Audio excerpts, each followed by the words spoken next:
What up, y'all? It's TTAR, and today we're gonna be talking about AZ and his true name potentially being revealed in Legends ZA, along with who AZ really is. Now listen, I've thought a bit before making this video, so I have kind of a story to tell you about what AZ might be based off and what his story might be.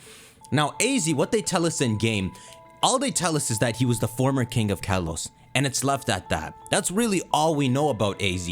But if you look at his initials, AZ, it sounds a bit weird, right? It sounds more like he had a true name, and then when he ruled as king, they simplified it to AZ, but he would have a real name, the same way N's real name is his whole long genus name, Natural Harmonia Gropius, something like that. So listen, I think I'm onto something with this, but I want to see what y'all think. So I'm going to start from the beginning with this. There is someone in folklore called the Wandering Jew, which is pretty much someone who taunted Jesus while he was carrying the cross. And so you could say the universe punished him to eternally walk. And what they say is that this Wandering Jew was subjected to witness the horrors of the world in terms of having to grow. He's not immortal as in he's not aging. He's still aging, but he just can't die from aging. And he also has to witness everyone he's loved fall into the past while he continues to live on. And he can't do anything. He just wanders aimlessly. And the end of his wander for the Wandering Jew is said to be when the second coming comes. So when Jesus comes back. And so AZ seems to be based off this Wandering Jew. And you can fit it into a similar picture, right?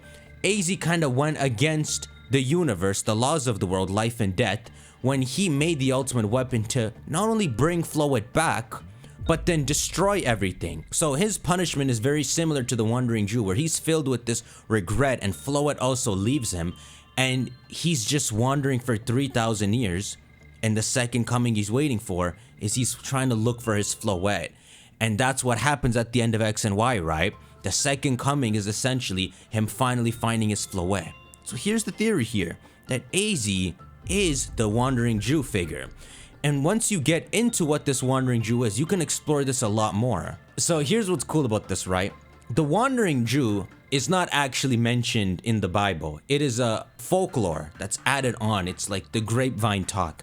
And so what you had over the centuries, since the start of like the Bible days to now, is you had people claiming they met the Wandering Jew because he should still be wandering, right? To this day, he should be wandering. And so you have him mentioned in other folklore around medieval times, people who had a run-in with this gloomy man doomed to wander for all eternity. I'm gonna put one up for y'all, right? Here's something called a letter from Prester John. So Prester John is this king that apparently lived in the 12th century, and the stuff he did would inspire future generations, right?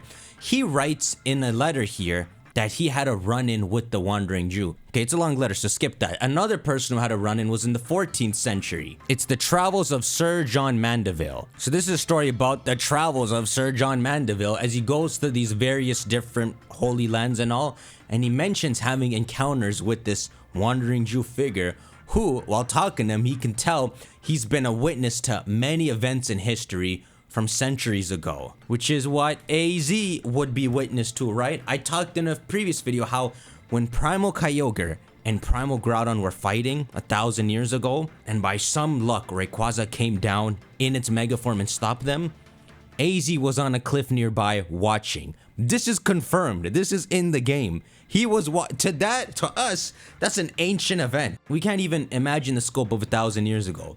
AZ was there. He saw with his own eyes. So in the same way as this Wandering Jew has to just wander and witness everything, we do have AZ witnessing stuff, as he's gonna witness the events of Legends ZA too. But yeah, so it's a fun hoax or whatever you want to call it, because when the Wandering Jew is mentioned more and more in these stories, it creates this culture around him, and people really do wonder if he exists. Now, for the sake of our story, he do exist, and it's AZ, right? This is the figure that is AZ.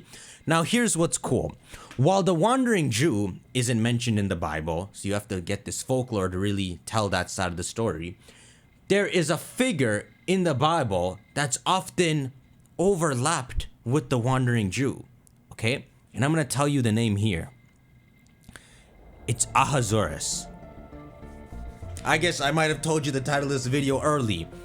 That's gonna be AZ's true name. Look at that freaking name. AZ's name is AZ.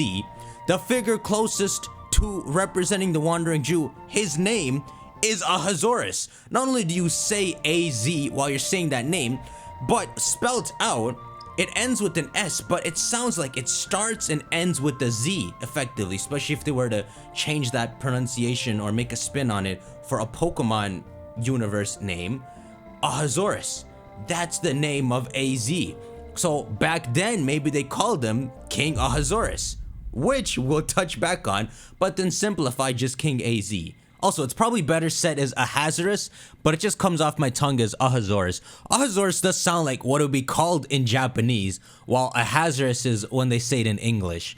But whatever. Azurus. Maybe while he was ruling as the king and called Azurus, he was a much more kinder person. We gotta see when he was king. Was it after the war or before the war? But let's say it was after the war, right?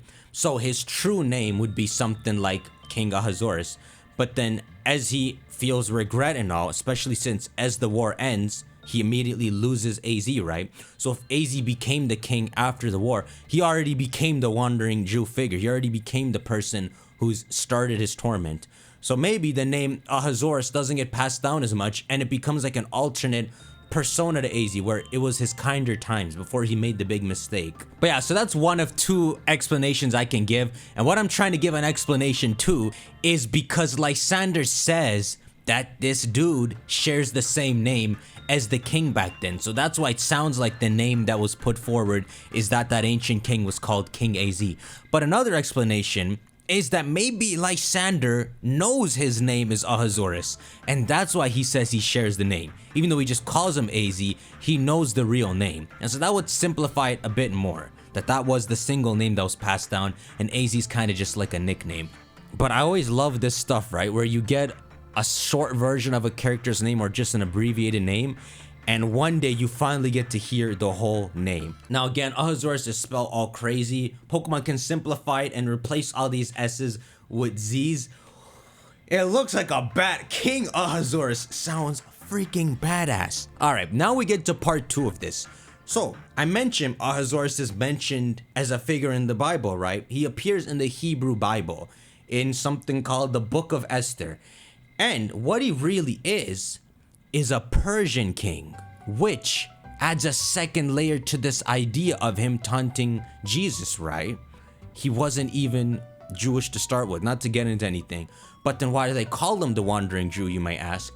And it's because I guess he effectively becomes one, because who he marries is someone called Queen Esther, who is a Jew. And this leads to some pretty horrible things to happen, pretty much as far as I can recount, because I was there, bro. It's me. I'm the Wandering Jew. You caught me. So pretty much, he's this Persian king, but he has some pretty horrible ideas against the Jewish people, right? Queen Esther ends up stopping him, but this is his hatred and all towards them is why you get to the end of the story right before he's cursed and he's taunting Jesus on the cross, right? But you can translate this whole story into an equivalent for AZ. Pretty much what Azurus was trying to do was annihilate, okay? I just want to put it as simply as possible. So what you can say if you made an equivalent for AZ is AZ was doing something similar to this. You just got to think for a bit and you realize it. AZ was trying to annihilate everything. He wanted to end the war. He was entering a very similar annihilation mode as King Azurus was in this Bible. And who thwarts him but Queen Esther? And so you could kind of attribute Queen Esther to being AZ's Floette, who is always a girl, right? The Floette families are always female. And now, not that he's freaking marrying Floette. The change here is that AZ does succeed in his annihilation. He wipes the whole battlefield, both sides. And so Queen Esther doesn't get to stop him, AZ's Floette. All Queen Esther can do is say, man, I'm disappointed in you, AZ. And she leaves. But isn't this beautiful? The entire story of AZ, if we just put the pieces in an interesting way, we have a reflection of it through this Wandering Jew story, down to the dude's name sounding like AZ. It makes you wonder, did Game Freak really think all this when they decided to make AZ? Because they didn't just make AZ out of their ass, right? They made him very interesting. They made him 9 feet tall. They made him wandering eternally. It makes you really wonder what their initial ideas for whatever Pokemon Z was gonna be was, because even though they portrayed barely anything of AZ, they had a lot of lore on him in the bank that they just didn't tell to us. It is weird that they call him the Wandering Jew though. It's not like he got it from his wife, right? The more I think about it, but it might be something that people called him that and he doesn't correct them. He's filled with a lot of regret to the point where it doesn't make a difference, so he doesn't correct them. That's what I'm gonna go with. So this is interesting, right?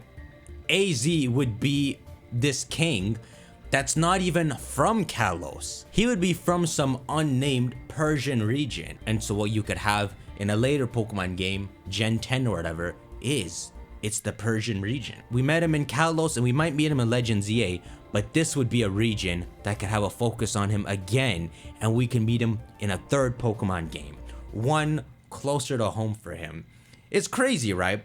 Because this figure Azurus was not a good person, so it sucks to call this AZ, but if you take your rose glasses off, AZ is a bad person. He's a horrible person. He actually annihilated a whole battlefield. And also for his own selfish needs, he took the lives of others to bring back one of his loved ones. And yeah, my dudes, that's pretty much it. Shank that like button and let me know your thoughts. Would that be cool to reveal him as King of Azurus and have this tie to an unknown Persian region?